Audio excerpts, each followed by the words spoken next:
Әлемде жер сілкіністері табиғи апаттардың ең жиі кездесетін түрлерінің бірі болып табылады.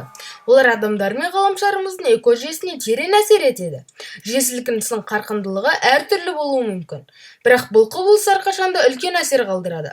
Соңғы кездері бірнеше жойқын жер сілкіністері әлемнің әртүрлі аймақтарында орын алып, мыңдаған адамның өміріне әсер етті. Бұл видеода біз 2025 жылдан алғашқы ең маңызды жер сілкіністерін қарастыратын боламыз. Мьянманың солтүстік-шығысында, әсіресе Шан провинциясының болған жер сілкінісі үлкен зардаптар әкелді. Магнитудасы 7,2 балл болатын бұл жер сілкінісі аймақты тітіркендіріп, қазірдің өзінде 1700 адам қайтыс болғаны туралы ақпарат бар. Тағы 300-ден астам адам із-түзсіз жоғалып кеткен. Олардың тағдыры әлі белгісіз. Жер сілкінісі аймақтың инфрақұрылым, үй-жайлар мен ғимараттарды қиратып, көптеген жолдарды бүлдірді. Құтқару операциялары жалғасып жатыр. Бірақ көмекке келген мамандар жағдайды қаншалықты күрделі екенін көруде. Бұл жер сілкінісі тек Мьянмада ғана емес, көрші елдерде де, оның ішінде Қытай мен Лаоста да сезілді. Тибетте 7-ші қаңтар күні магнитудасы 6,8 балл болатын жер сілкінісі орын алды.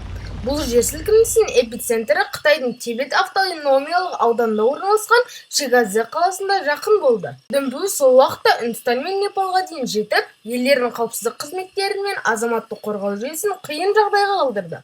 Бұл жер сілкінісі 95 адамның қазасына себеп болды, және тағы 62 адам жарақат алды. Жер сілкінісінің әсеріне барлық аймаққа тең тарады. Көптеген ғимараттар құлады, ал көлік қатынасы толық тоқтады. Қытай үкіметі құтқару жұмыстарын жеделдете бастады. Бірақ құтқарушылар кейбір жерлерге жету үшін бірнеше күн күрделі жағдайларға еңсеруге мәжбүр болды. 2025 жылдың ақпан айында оңтүстік-шығыс Азияда күтпеген жер сілкінісі тіркелді. Таиландтың солтүстік аумағында болған магнитудасы 6,1 баллық жер сілкінісі халықты есеңгіретіп тастады. Эпицентрі Чианграй провинциясына жақын орналасқан. Бұл дүмпу аймақтағы ғимараттарды бүлдіріп, жүздеген адамды қауіпсіз аймаққа эвакуациялауға мәжбүр етті. Жер сілкінісі Лаос пен Мьянма шекарасында бірнеше елді мекенде де сезілді. Қаза тапқандар саны аз болғанымен, материалдық шығын өте көп. Бұл апат жергілікті биліктің инфрақұрылымды қайта қарап, төтенше жағдайларға дайындықты күшейтуге себеп болды.